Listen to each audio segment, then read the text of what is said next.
Assalamu alaikum wa rahmatullahi wa barakatuh, meu caro telespectador. Mais uma vez nós estamos cá na NSTV. Recebemos uma grande figura aqui, figura esta. Estamos a falar de um jovem que sai numa família no centro de Sofala, que não tem sido muito prático, não é? Para nós não seria inédito se acontecesse isto, esse incidente, se acontecesse a província de Zambésia, a província de Nampula, Cabo Delgado, Niassa, respectivamente, mas estamos a trazer aqui uma experiência que é possível sim, numa cidade de Sofala, possível sim, cidade de Gaza, província de Sofala, província de Inhambane, Gaza e Maputo também, respectivamente. Nós estamos a falar do Maulana Shoaib. Maulana Shoaib, um menino. Queríamos, a quem desejamos boas-vindas nesta rúbrica de conhecimento. E Maulana Shoaib, assalamu alaikum. Gostaríamos de saber de si, sua infância. Estamos a ver teologia, essa locução de falar que dispensa comentários. Onde é que aprendeu isso tudo? E como você aprendeu para chegar aqui? Sua infância, em primeiro lugar, eu queria que nos explicasse isso para meu caro telespectador ali aprender a partir de sua infância.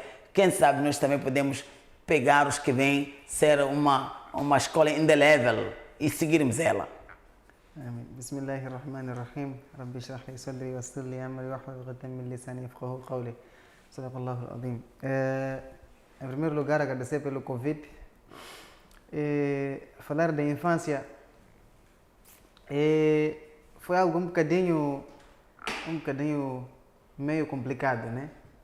Então, primeira coisa, eu quando estava ainda na segunda classe, Segunda classe, isto onde?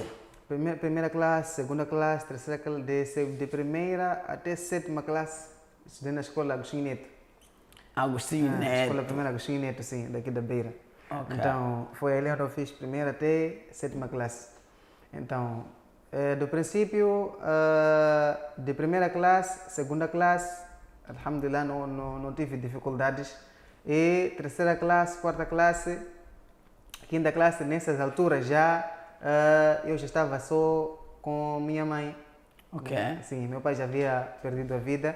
Então, normalmente, havia grande dificuldades por parte da minha mãe para conseguir gerir isso tudo, porque nós somos quatro, né? Os 4 irmãos.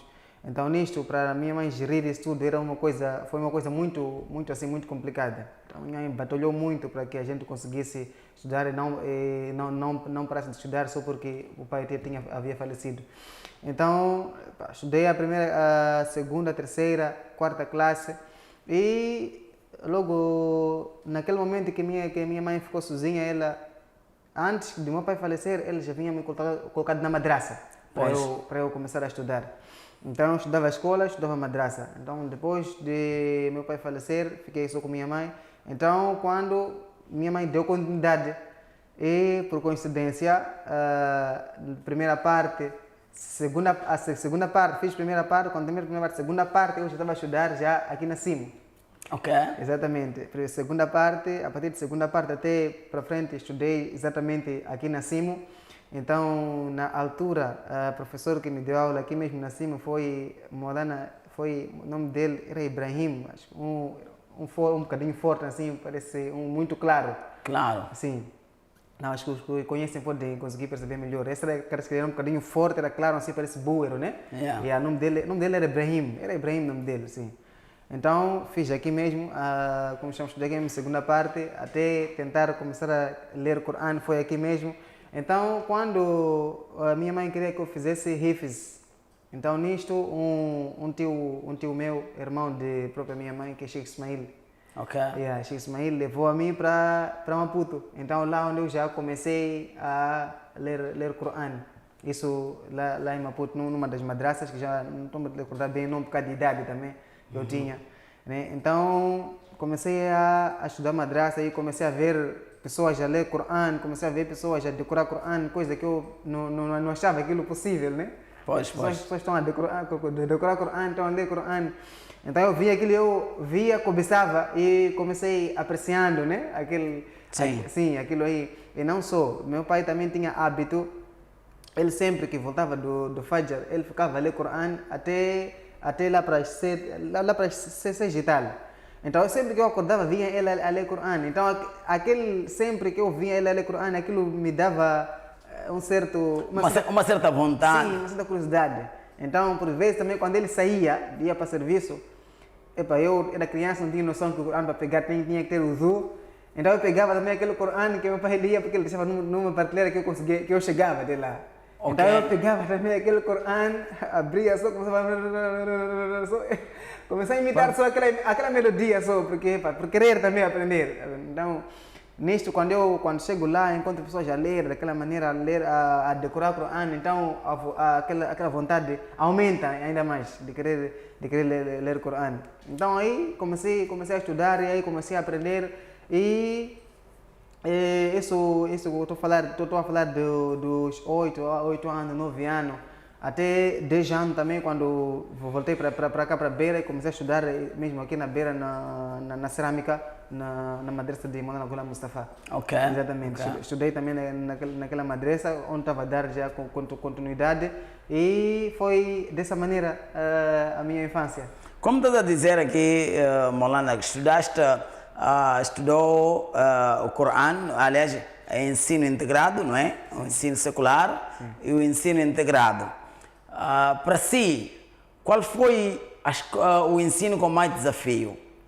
O ensino com mais desafio foi esse ensino de Islã. Ensino islâmico, porque a língua não era sua, exatamente. Não é? Muito e desafio. O país não fala a língua árabe, não é? Yeah. Mas é uma questão que aqui não quero calar. Para nós é muito difícil termos um quadro da teologia islâmica na província de Sofala, Sim. atendendo a considerar de onde são oriundos, não é? A maioria são macenas, de sua parte também não foge da regra, macena. Mandau nesse caso, não é? Fala a língua Andau. Sim, eu falo língua Andau. Minha mãe é Mandau e meu pai era de Niassa. Era do Niassa. Então já faz sentido. Se vem do Niassa, então era um grande, vem da origem muçulmana. Exatamente. E até Andau, aqui também a palavra Sofala vem da terra dos Mandaus mesmo, onde significa Sufla. Exatamente. Sufla é uma língua árabe que é planície, não é? A planície. Então faz-se perceber que não é naquele oriundo mesmo de Sofala, para termos um chefe desse calibre, não é oriundo de Sofala, é isso que queria dizer?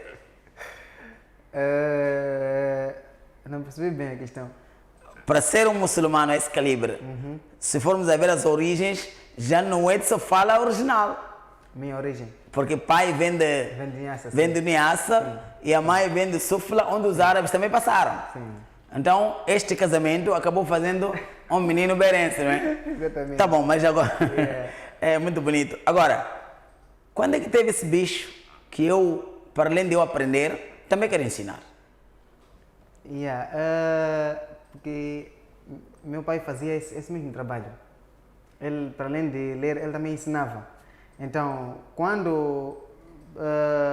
porque normalmente quando estamos na madrasa, nossos professores explicam a vantagem que a pessoa adquire quando ela transmite o conhecimento para uma outra pessoa. Né? As vantagens, número 1, é um sadaqa diária que a pessoa vai fazer, okay. A pessoa ensinando. Porque enquanto você estiver já na sua sepultura, aquele conhecimento que você deixou cada vez que vai ser repassado, reencaminhado, então aquilo vai trazendo mais recompensa também para si. Então, onde surge essa ideia de querer também, para além de só estudar, só ensinar, surge quando um professor na turma explica as vantagens de você poder transmitir um conhecimento que você tem ao outro. Ok. O valor. Sim, o valor que você que você adquire perante Allah subhanahu wa ta'ala quando você transmite o conhecimento para outro, as vantagens que Allah dá a si quando você transmite esse conhecimento a outro. Então ali criou aquela vontade, né? Inshallah, qualquer dia eu também farei o mesmo trabalho. Só por causa deste episódio, que é muito engraçado e bonito, exatamente. Não é? Quando o pai deixava o Corão num sítio elevado e tu punhas o banco e ia buscar. Não é? E fazia uma mímica, não é? Exatamente. Se seu pai estivesse vivo, O que dirias naquela tela? Fala com ele. Realmente, epá, foi minha inspiração. Foi inspiração. Sim, meu pai foi minha inspiração. Em alguns momentos, eu sempre... Tem certos momentos que eu desejei que ele estivesse vivo e assistir a sua obra. Sim, alguma coisa interessante. do próprio filho. Sim, é interessante. Daquilo que ele plantou. Exatamente. E está colhendo frutos. Exatamente. Não é? Está colhendo frutos. Eu tenho certeza que ele, ao me levar, me pôr na madraça, ele era muito... Gostava muito e insistia muito que eu estudasse madraça, apesar que eu ainda estava a começar, mas ele queria muito e ele era muito atencioso também. E ele tinha um certo foco. Exatamente. Então, tenho certeza que se ele me colocou a estudar madraça, então há um objetivo que ele queria comigo, realmente. Sim. Há um objetivo? Sim, alguma coisa que ele queria comigo. É pena que Allah levou ele um bocadinho cedo, né? Eu ainda era pequeno nesse... Falas do Maulana Ibrahim, não é? Agora já é falecido também. É falecido. O Maulana Ibrahim já é falecido. Já imaginou, ele preparou, não é? Exatamente. Assim, sim. Ou estás a fazer o trabalho, a dar continuidade. Se ele estivesse vivo, de certeza, estaria a fazer o mesmo serviço. Exatamente. Não é? De dar, de explicar às pessoas. Exatamente. Isso já é muito bom. Isto é que... Agora, Maulana, qual é a diferença de educação e ensino? Educação e ensino. Na minha maneira de perceber, educação é algo... para mim um bocadinho... É complicado. Eu estava a falar porque, olha, quando conta essa história toda, sim. Aqui nós percebemos que na madraça só foste aprender, porque a educação começou mesmo de casa. O pai lia o Corão, tu assistias ao Corão, e a atenção dele era outra consigo. Então, aquilo passou a ser educação de casa, não foi uma coisa que caiu de paraquedas, não é? Sim. E só ele acompanhou que, olha, ensine ele porque eu já lhe preparei em casa, de uma forma educada, exatamente. Não é?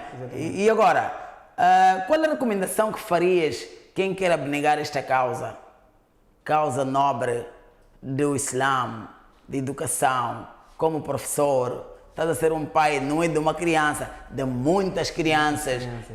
Qual é a recomendação que daria a essas crianças? O que podiam fazer no futuro?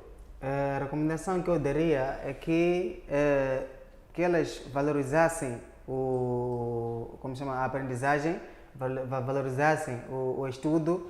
Por quê? Porque é algo que a pessoa não vai ver, que a criança não consegue perceber o valor daquilo naquele momento, né?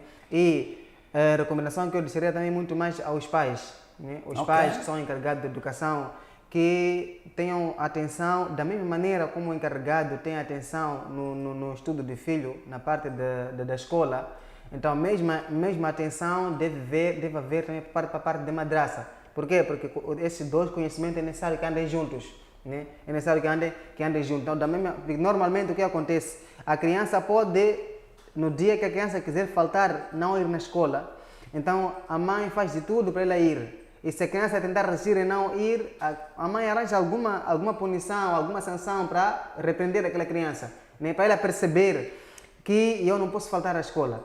Então, mesmo a preocupação que a mãe tem em mandar a criança para ir para a escola, a mesma preocupação deve existir para aquela criança ir para a madraça. Por quê? A madraça é onde vai explicar a criança, porque na escola o objetivo principal é de no futuro ter emprego. Esse é o objetivo principal. Nós vamos estudar no futuro, queremos ser alguém, queremos ter um bom nível, né, na sociedade. Então, nisto, a pessoa vai atingir esse nível, sim.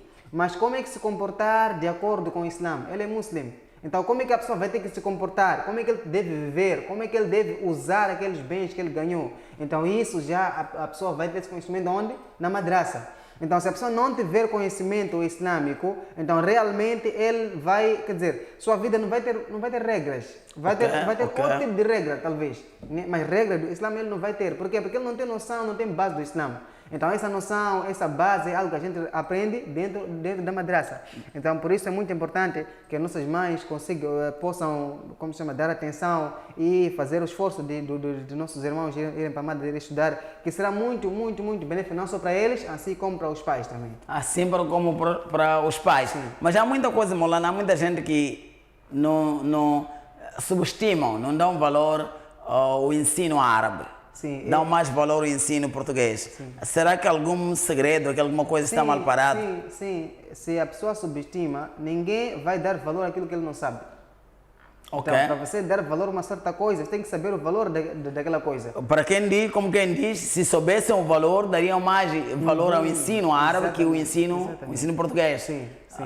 O valor, porque a partir da... Você estuda aqui, vai para o Kabar, vai para o Jannah, é a partir do ensino alcorânico. Ensino, sim, Ao exatamente. passo que o mundano termina, acaba não tendo... Logo. Você terminou, você morreu e aquilo acabou também. Seu certificado não vale para ninguém, seus documentos já não valem para ninguém, a não ser por serviço para testemunhar, talvez. Mas dizer que valer alguma coisa, nem para seus herdeiros, para seus filhos, nada, não vai valer nada. Enquanto o conhecimento que você vai adquirir do Islã e posto em prática é algo que vai beneficiar não só a si, como seus pais, seus herdeiros, e não só aqui no Dunya, assim também como no Akhira. Então é isso que vai. Então, para aqueles pais encarregados que desprezam esse ensino de madrasa, eu acho que eles não têm o conhecimento, ainda não conseguiram perceber o valor do ensino do Islã. Ainda não conseguiram perceber o valor do ensino aqui que falta interpretar na rúbrica conhecimento. Esperamos que tudo corra bem, Moulã. Jazakumullah pela essa informação e encorajar nossos filhos que estudem mais o Corão, porque é importante. Sem Corão não é possível nós termos tudo que este Moulana acabou de referir. Que Allah subhanahu wa ta'ala facilite e ajude. Assalamu alaikum wa rahmatullahi wa barakatuhu.